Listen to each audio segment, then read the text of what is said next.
வேலைக்கு போகாம வீட்ல இருக்கக்கூடிய பெண்கள் வந்து, கையில வந்து ரூ. 10 சேர்த்து வச்சா ரொம்ப நல்லது அப்படின்னு சொல்லிட்டு, வாய கட்டி வயித்த கட்டி சிக்கனமா நோட்டு போட்டு எழுதி குடும்பம் பண்ணி, பணத்த சேர்த்துறலாம் அப்படின்னு சொல்லிட்டு, ஒவ்வொரு மாசமும் சேர்க்கணும் அப்படின்னு சொல்லி ஒரு ரூ. 1000 எடுத்து தனியா வச்சா கூட, அந்த ரூ. 1000க்கும் ஏதாவது ஒரு செலவு வந்து அந்த மாசத்துல ஒரு ஷார்ட்டேஜா வந்து நின்னுட்டுருக்கும்.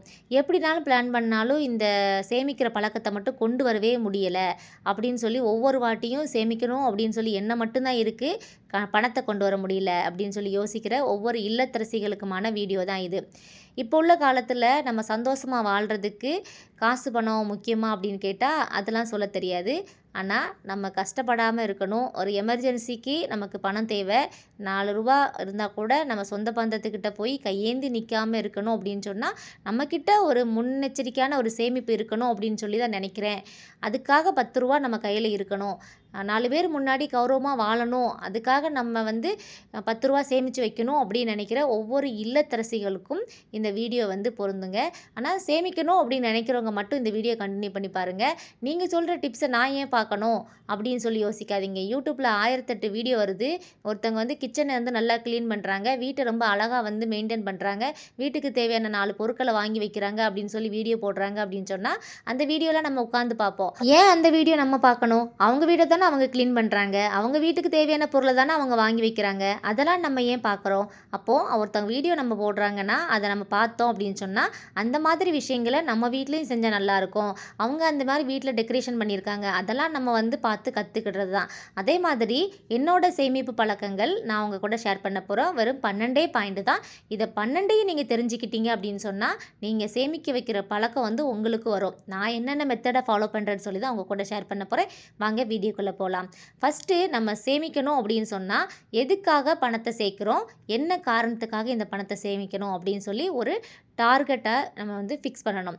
இப்போ பார்த்தீங்க அப்படின்னு சொன்னா, நம்மளோட டார்கெட் வந்து பார்த்தீங்கன்னா, ஒரு ஷார்ட் டெர்ம் கோலா இருக்கணும்.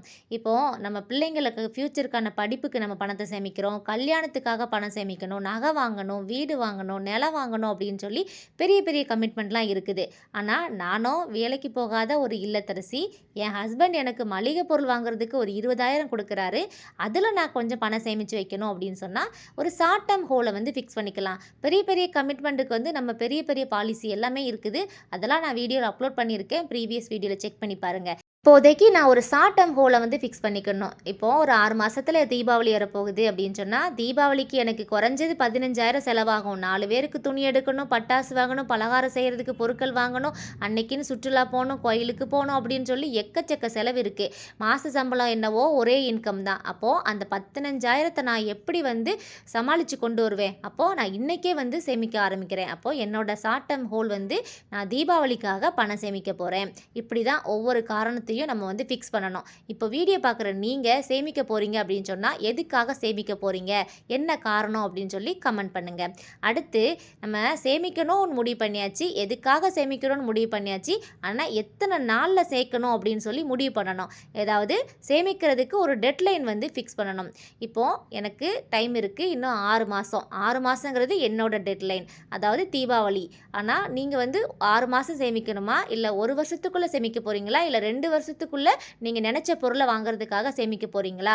அப்படின்னு ஒரு டெட்லைன வந்து ஃபிக்ஸ் பண்ணுங்க. இது ரொம்பவே இம்பார்ட்டன்ட். அதாவது ஒரு காரணம் இருக்கும்போது, அது எவ்வளோ நாளைக்குள்ள முடிக்கணும் அப்படின்னு சொல்லி ஒரு காரியமும் இருக்கணும். ஸோ இந்த காரியத்தையும் நீங்க ஃபிக்ஸ் பண்ணிக்கோங்க.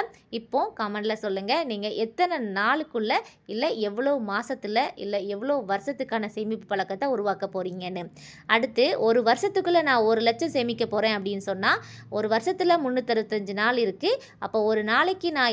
275 எடுத்து வச்சா தான் என்னால 1 வருஷத்துல 1,00,000 சேர்க்க முடியும். அப்போ நம்ம கால்குலேட் பண்ணணும். என்னால டெய்லி ரூ. 275 எடுத்து வைக்க முடியுமா? இல்ல வாரத்துக்கு என்னால சேமிக்க முடியுமா? இல்ல மாசத்துக்கு நான் வந்து சேமிக்க போறேனா? அப்படின்னு சொல்லி அந்த அந்த டார்கெட்டையும் ஃபிக்ஸ் பண்ணணும். அடுத்து நமக்கு எல்லாம் தெரியும், சம்பளம் வந்த உடனே நம்ம உட்கார்ந்து போடக்கூடிய முதல் கணக்கு என்னன்னு பார்த்தீங்கன்னா, செலவுக்கு என்னெல்லாம் பண்ண போறோம்? வீடு வாடகை கொடுக்கணும், பால்காரனுக்கு பால் காசு கொடுக்கணும், குரோசரி ஐட்டம் வாங்கணும், மளிகை பொருள் வாங்கணும், காய்கறி வாங்கணும், பிள்ளைங்களுக்கு ஸ்கூல் ஃபீஸ் கட்டணும், ஈபி பில் கட்டணும் அப்படின்னு சொல்லி நிறைய பில் எல்லாம் கட்டணும் அப்படின்னு சொல்லி இந்த பில் அந்த பில்னு சொல்லி 1008 பில் கொண்டு வந்து நிப்பாட்டிருவோம். அதே மாதிரி நீங்க பணம் சேமிக்க போறீங்க அப்படின்னு சொன்னா, சேவிங் சேவிங்கும் ஒரு பில் அப்படின்னு சொல்லி, எனக்கு சேமிக்கிறதுக்காக இன்னைக்கு ரூ. 2000 பில் கட்டணும் அப்படின்னு சொல்லி, அதையும் அந்த பில் லிஸ்ட்டில் வந்து சேர்த்துருங்க. அப்பதான் வந்து அதுக்கும் பணத்தை நம்மளால் எடுத்து வைக்க முடியும்.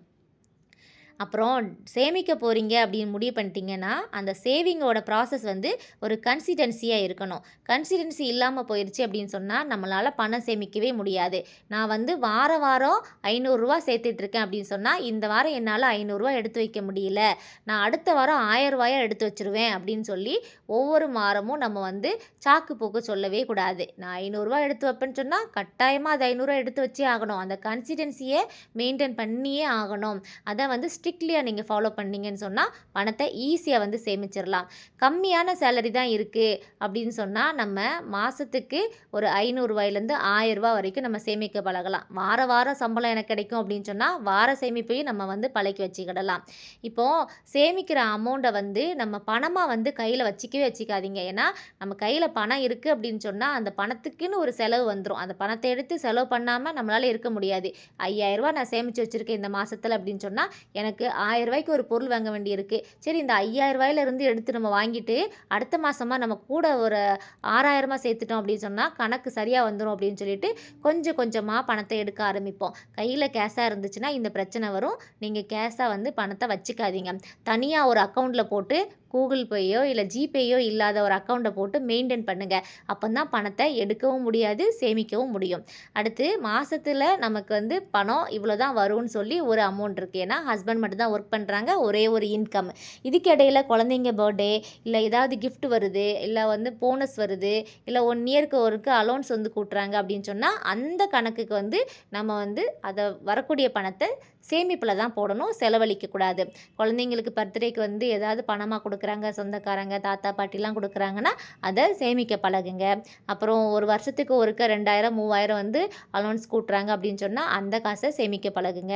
இல்ல திடீர்னு தீபாவளி போனஸ், இல்ல வந்து ஏதாவது பண்டிகை போனஸ் போடுறாங்கன்னு சொன்னா, அந்த வரக்கூடிய காசு வந்து சேமிப்பா தான் பார்க்கணும், செலவழிக்க கூடாது. அப்போ வரக்கூடிய எக்ஸ்ட்ரா காசை நான் சேமிப்பேன் அப்படின்னு சொல்லி ஒரு டார்கெட் வந்து ஃபிக்ஸ் பண்ணிக்கணும். எல்லா காசையும் சேமிச்சுட்டு அப்ப எப்படி தான் வாழ்றது? எங்கேருந்து சந்தோஷம் கிடைக்கும்? சந்தோஷமா வாழ்றதுக்கு தானே காசு சேர்க்குறோம் அப்படின்னு சொல்லி யோசிப்பீங்க. ஆமா, சந்தோஷமா வாழ்றதுக்கு தான் காசு சேர்க்குறோம். நம்ம சேமிக்கக்கூடிய காசு செலவு போக ஒரு 40% நம்ம சேவிங்க்காக வச்சுக்கணும். மீதி இருக்கிறத தான் நம்ம வந்து செலவு பண்ணணும். அடுத்து வந்து நம்ம ஒவ்வொரு மாதமும் மளிகை பொருள் இவ்வளோ ரூபாய்க்கு வாங்குகிறோம், ஈபி பில் இவ்வளோ ரூபாய்க்கு கட்டுறோம், பால்காரனுக்கு இவ்வளோ காசு கொடுக்குறோம், அப்புறம் வந்து ஸ்கூல் ஃபீஸ் இவ்வளோ கட்டுறோம் அப்படின்னு சொல்லி செலவழிக்கிற காசை வந்து நம்ம வந்து கணக்கு வச்சுக்கிறோம். ஆனால் அதே மாதிரி நம்ம சேமிக்கக்கூடிய காசையும் கணக்கு வச்சுக்கிடணும். நோட்டு போட்டு எழுதி வச்சுக்கலாம், இல்லை வந்து நம்ம ஆன்லைனில் கூட ஆப் மூலமாக மெயின்டைன் பண்ணிக்கலாம். அதை விட முக்கியமாக நம்ம ஒவ்வொரு மாதமும் செலவு பண்ணுற காசை வந்து நம்ம ட்ராக் பண்ணவே மாட்டோம். நிறைய பேர்லாம் நம்ம நோட்டு போட்டு எழுதி வச்சு செலவு பண்ணக்கூடிய காசெல்லாம் வந்து எழுதி வச்சுப்போம். ஆனா, அது வந்து நம்ம அதே மாதிரி சேமிக்கிற காசையும் நம்ம எழுதி வச்சுக்கிடணும். நிறைய பேர் வந்து சின்ன சின்ன செலவெல்லாம் குறைச்சிக்கிட்டு பெரிய பெரிய சேமிப்பை வந்து நம்ம கொண்டு வரலாம். எக்ஸாம்பிளுக்கு சம்பளம் வந்த உடனே ஒரு 4 நாள் நான் ஹோட்டலில் வாங்கி சாப்பிடுவேன் மாதத்துக்கு அப்படின்னு சொன்னால், அதில் ஒரு 2 நாள் வந்து குறைச்சிக்கிட்டு அந்த 2 நாளைக்கு நான் வந்து ஹோட்டலில் சாப்பிடுவேன். மீதி காசை நான் சேமித்து வைப்பேன். இப்போ வந்து நான் ஸ்கூட்டரில் இல்லை பைக்கில் காரில் பெட்ரோல் போட்டு நான் வந்து ஆஃபீஸ் போகிறேன் அப்படின்னு சொன்னால், நான் பப்ளிக் டிரான்ஸ்போர்ட்டை யூஸ் பண்ணி நான் வந்து சேவிங்கை வந்து உருவாக்கிக்கிடுவேன். ஃபுட் ஐட்டம்ஸில் நான் நிறைய ஐட்டம் வந்து வீட்டில் வாங்கி வச்சுட்டேன், அது மிச்சம் இருக்குது. ஆனாலும் இந்த மாதம் க்ரோசரிக்கு நான் அதை வாங்கி ஆகணும் அப்படின்னு கேட்டால் கட்டாயம் கிடையாது. எந்த பொருளெல்லாம் இருக்குதோ அதை வந்து நம்ம வாங்கணும்னு அவசியம் கிடையாது. நான் இந்த மாதம் வரைக்கும் அதை இழுத்து கொண்டு வந்துடுவேன், அதனால் இது தேவை கிடையாது அப்படின்னு சொல்லி சின்ன சின்ன செலவுகளை நம்ம குறைச்சிக்கிட்டு பெரிய பெரிய சேமிப்பை வந்து நம்ம உருவாக்கணும். அடுத்து பார்த்தீங்க அப்படின்னு சொன்னால், எடுத்த உடனே வந்து நம்ம பெரிய பெரிய அமௌண்ட்டை சேமிக்கணும். நான் வந்து ஃபஸ்ட்டு டைம் சேமிக்க போகிறேன், நான் எடுத்த உடனே ஒரு 6 மாதத்தில் 1,00,000 சேமிக்க போகிறேன் அப்படின்னு சொல்லி பெரிய டார்கெட்டை ஃபிக்ஸ் பண்ணாதீங்க எப்போதுமே. ரூ. 1000 நான் ரூ. 1000 சேர்த்து வைக்க போகிறேன், இந்த 2, 3 மாதத்தில் ரூ. 1000 என் கையில் சேமிக்க போகிறேன்னு சொல்லி சின்ன சின்ன காசை சேமிக்க பழங்க. ஏன்னா அந்த ரூ. 1000க்குள்ளேயே எத்தனையோ ரூ. 50, எத்தனையோ ரூ. 10, எத்தனையோ ரூ. 100 இருக்குது. அப்போது சிறுக சிறுக சேர்த்தா தான் அந்த ரூ. 1000 உருவாக்க முடியும். ஸ்மால் டார்கெட்டை வந்து ஃபிக்ஸ் பண்ணுங்கள். ஒரு 3 மாதத்தில் நான் ரூ. 5000 சேமிப்பேன், 6 மாதத்தில் நான் ரூ. 10,000 சேமிப்பேன் அப்படின்னு சொல்லி சின்ன சின்ன டார்கெட்டாக ஃபிக்ஸ் பண்ணுங்கள். அப்போ தான் நம்ம அந்த ஹோலை வந்து சீக்கிரமாக அச்சீவ் பண்ண முடியும். ஒரு டைம் நம்ம அச்சீவ் பண்ணி காட்டிட்டோம் அப்படின்னு சொன்னால், அந்த பணம் சேமிக்கிறக்கூடிய பழக்கத்தை நம்ம வந்து பயன்படுத்துறதுக்காக தான் அந்த சிறுக சிறுக சேமிப்பு. அடுத்து இப்போ உள்ள காலத்தில் விலைவாசி எல்லாம் ரொம்பவே ஏறி போய் கிடக்குது. அப்போ வீட்டுக்கு ஒரே ஒரு வருமானம் தான். அப்போ வருமானத்தை நம்ம இன்க்ரீஸ் பண்ண பழகணும்.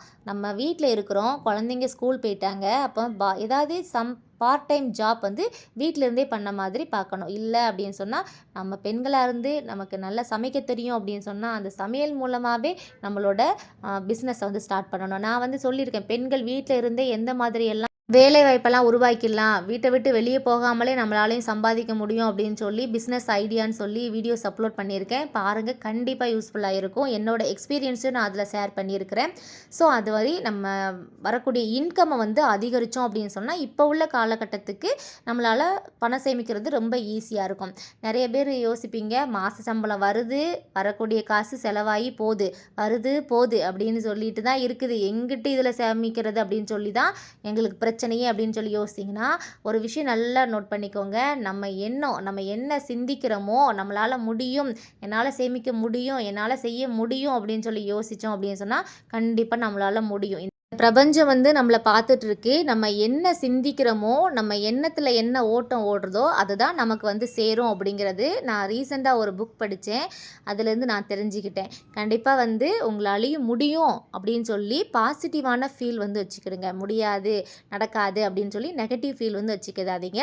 கண்டிப்பாக வந்து சேமிக்கிற பழக்கம் வந்து சின்ன சின்ன விஷயத்துலேருந்து ஸ்டார்ட் பண்ணுங்கள். நான் சொன்ன இந்த 12 விஷயமும் உங்கள் லைஃப்பில் வந்து ரொம்பவே ஒரு சூப்பரான மாற்றத்தை கொண்டு வரப்போகுது. இதுக்கு முன்னாடி நீங்கள் என்னென்ன விஷயத்துலலாம் சேமிக்கிற பழக்கத்தை கொண்டு வர ட்ரை பண்ணியிருக்கீங்க, எப்படியெல்லாம் லூஸ் பண்ணியிருக்கீங்க அப்படின்னு சொல்லி ஷேர் பண்ணிக்கிடுங்க.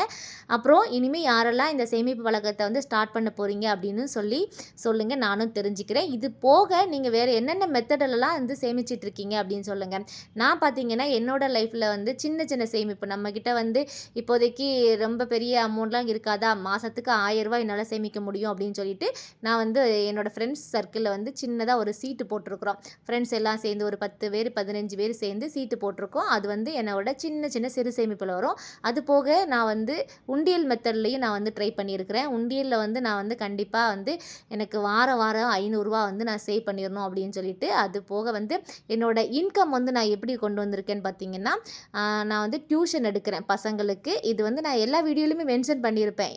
அதாவது இப்போ இருக்க சூழ்நிலைக்கு நான் இங்கேருந்து என்னால் ஒர்க்கிங் போக முடியாது. ஸோ நான் வந்து டியூஷன் எடுக்கிறேன். அது மூலமாக ஏர்னிங் வந்து நான் வந்து இன்க்ரீஸ் பண்ணியிருக்கிறேன். அது போக ஹஸ்பண்ட் கொடுக்கக்கூடிய காசில் நம்ம வந்து சேமிக்க பழகணும் அப்படின்னு சொல்லிட்டு வந்த உடனேயே நான் வந்து சேவிங் வந்து ஸ்டார்ட் பண்ணிடுவேன். என்னோட சேவிங் டிப்ஸு, எந்தெந்த மாதிரி எல்லாம் ஃபேமிலி ரன் பண்ணணும், டைம் மேனேஜ்மெண்ட் எப்படி பண்ணணும் அப்படின்னு சொல்லிட்டு நான் நிறைய வீடியோவில் அப்டேட் பண்ணிக்கிட்டே இருக்கிறேன். கண்டிப்பாக விசிட் பண்ணி பாருங்கள், உங்களுக்கும் ரொம்பவே யூஸ்ஃபுல்லாக இருக்கும்.